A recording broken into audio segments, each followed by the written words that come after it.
이 첩약급여는 우리 한의학 보장성 강화 정책으로 보면은 정부에서 시작을 한 거고, 이 시작하는 기간은 2010년 11월 시작을 했죠. 지금 올해 첩약급여를 시작을 한다 그러는데 원예탕전실이 인정된 곳이 98개 중에 7군데, 8군데 지금 얘기 나온 거 그렇게 나오고 있습니다. 한약사 한 명에 850군데의 이 한약을 조제받고 있어요. 탕전하고 포장하지, 팩에다 포장하는 거, 이런 거는 일반인이 하고 있습니다. 자격 없는 사람이 하고 있다는 얘기죠.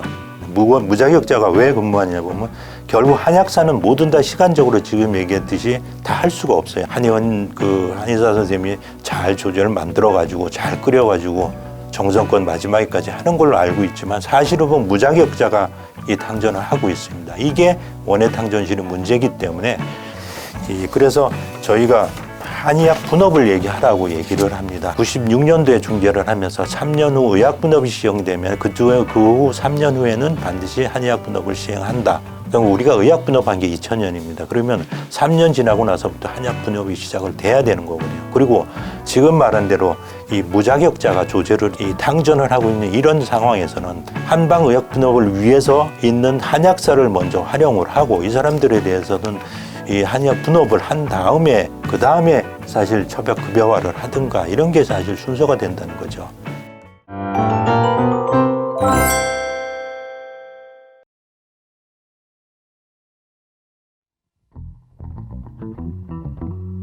안녕하십니까. 안녕하세요. 예, 대한전공의협의회에서 준비한 그 젊은의사 정책연구회 오늘 이제 세 번째 시간으로 한방특별 대책위원회에서 위원장으로 활동하고 계시는 김규용 위원장님 모시고 한방 첩약에 대해서 여러 가지 여쭙는 그런 시간으로 준비했습니다. 최근 이제 첩약급여화 시범 사업이 실질적으로 시작이 되었는데요. 먼저 이제 첩약급여화 시범 사업이 어떠한 부분인지 간략하게 설명해 주실 수 있을지 여쭙습니다.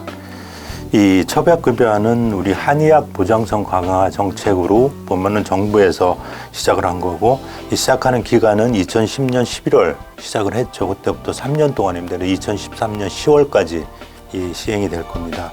주로 신청 대상 기간은 한의원, 그리고 인증 원예탕전실 처음에는 그렇게 돼 있고, 그리고 약국 이렇게 포함돼서 한의원은 거의 8,700여 개, 한 62%의 한의원이 신청을 했습니다. 대상 질환은 안면신경마비, 뇌혈관 질환, 그리고 월경통 세 가지 질환에 대해서 시행을 하고요. 금액은 건보수가가 한 10만 원에서 15만 원 정도입니다. 그리고 요원급여는 50%는 본인 부담을 하게 되고, 그다음에 연간 열흘 정도, 한 가지 질환에 대해서 이 건보로 적용을 한다는 것입니다.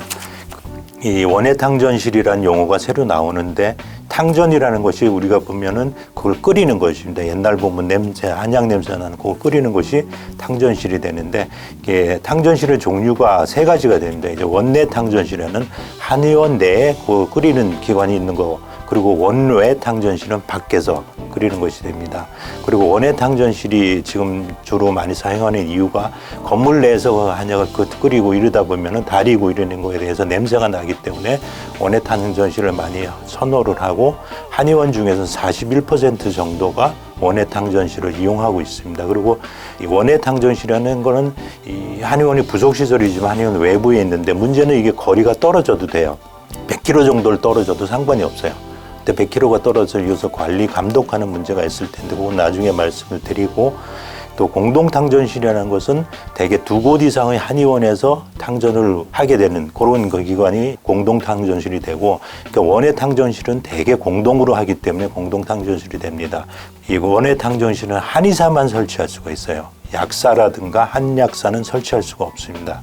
그리고 또 이 원예탕전실은 반드시 원예탕전실에서는 그것을 하는데 한약사라든가 한의사가 배치가 돼서 그 탕전하는 거를 관리를 해야 됩니다. 그리고 우리가 약사법에 보면 한의사는 직접 본인이 처방한 거 외에는 그거를 조제할 수가 없어요. 그러니까 다른 사람 거를 한의사는 조제할 수가 없고 한약사는 조제할 수가 있습니다. 이상이 이게 첩약에 대해서 대충 개요를 설명을 드린 것입니다. 원외 탕전실에 대해서 어떤 그 문제가 많을 수 있다라고 하는 지점을 어떤 방향으로 이걸 해결해야 할지 그런 부분에 대한 코멘트 부탁드립니다. 아까 얘기했듯이 그 탕전실에는 원내 탕전실, 원외 탕전실 이제 두 개 되어 있는데, 원외 탕전실 인증을 2018년도에 시행을 했어요. 98개가 있습니다. 우리나라의 원예탕전이 100여 개라 그러는데 정확히 98개의 원예탕전실이 있는데 원예탕전 인증을 했는데 그때 2곳만 인정을 받았어요. 인정받은 2곳이 이 목걸이 한방병원 원예탕전실, 이 자생 한방병원 남양주 원예탕전실 2곳만 인정이 됐습니다. 그때 인정될 때 복지부에서 한 말이 있어요. 한의학 정책 과정이 안전하게 조제된 한약인지 국민들이 쉽게 확인할 수 있게 되었다. 그러니까 이거 안전을 얘기하면 앞으로 이거를 좀 더 활성화시키고 앞으로 더 엄격하게 적용을 하게 돼야 되겠죠. 이 지속적인 평가를 통해 인정받은 탕전실을 늘려가갈 계획이다. 이게 2018년도에 나온 말이거든요. 올해가 첩약급여를 시작한다 그랬는데 올해 9월 4일 날 복지부 공고에서 나온 원예탕전실 인증이 나왔는데 일반 한약에서는 5군데가 인정이 됐습니다. 그리고 약침 조제에서는 2군데가 인정이 됐어요. 결과적으로 7군데가 인정이 됐었죠. 그러니까 지금 올해 첩약급여를 시작을 한다 그러는데 원예탕전실 인정된 곳이 98개 중에 7군데, 8군데 지금 얘기 나온 거 그렇게 나오고 있습니다. 근데 문제는 이제 원예탕전실을 했는데 예를 들어 보면은 이 해밀한의원에서 보면 원예탕전실은 부산에 있습니다. 근데 여기 내용을 보면 공동 의료기관 수가 850개가 됩니다. 850개 한의원에서 주문을 받는 거죠. 그렇게 하고 있는 게 현실인데 여기 한약사가 한 명 있어요. 한약사 한 명에 850군데의 이 한약을 조제받고 있어요. 그리고 또 한 군데는 청년한방병원은 한 명인데 1396개구에서 한의원에서 받고 있어요. 그러니까 이게 지금 보면 복지부에서 그나마 인정된 곳이 이렇습니다. 근데 문제는 한약사 한 명이 850개를 조제한다 그러는데 건정심에서 나온 것이 여기에 대한 문제점을 계속 지적을 하고 있었어요. 여기 나온 내용이 보면 하루에 대개 한약사가 지을 수 있는 것은 10건 정도가 짓는 게 제대로 된 거라고 얘기를 해서 그때 나온 이건 자료가 있습니다. 이건 그러니까 결국은 이 한 명의 한약사가 850개를 주문을 받는다 그렇게 되면은 3개월에 한 번밖에 주문을 못 받는다. 그러니까 결국은 탕전하고 포장하지 팩에다 포장하는 거 이런 거는 일반인이 하고 있습니다. 자격 없는 사람이 하고 있다는 얘기죠. 무자격자에 대한 조제를 근절할 추가 대책이 필요한다는.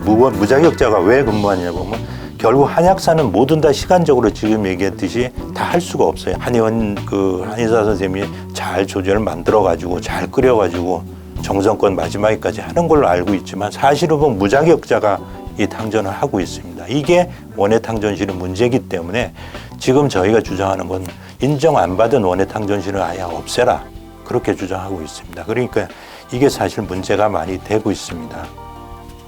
그래서 저희가 한의학 분업을 얘기하라고 얘기를 합니다.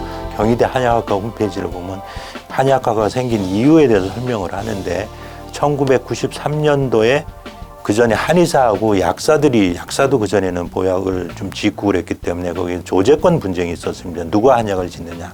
이게 분쟁이 하도 심하다 보니까 나중에 경실련에서 중재를 했습니다. 그때가 96년도에 중재를 하면서 3년 후 의학분업이 시행되면 그 후 3년 후에는 반드시 한의학분업을 시행한다. 그럼 우리가 의학분업한 게 2000년입니다. 그러면 3년 지나고 나서부터 한약분업이 시작을 돼야 되는 거거든요. 그리고 지금 말한 대로 이 무자격자가 조제를 이 탕전을 하고 있는 이런 상황에서는 한방의학분업을 위해서 있는 한약사를 먼저 활용을 하고 이 사람들에 대해서는 이 한의학 분업을 한 다음에 그 다음에 사실 첩약급여화를 하든가 이런 게 사실 순서가 된다는 거죠.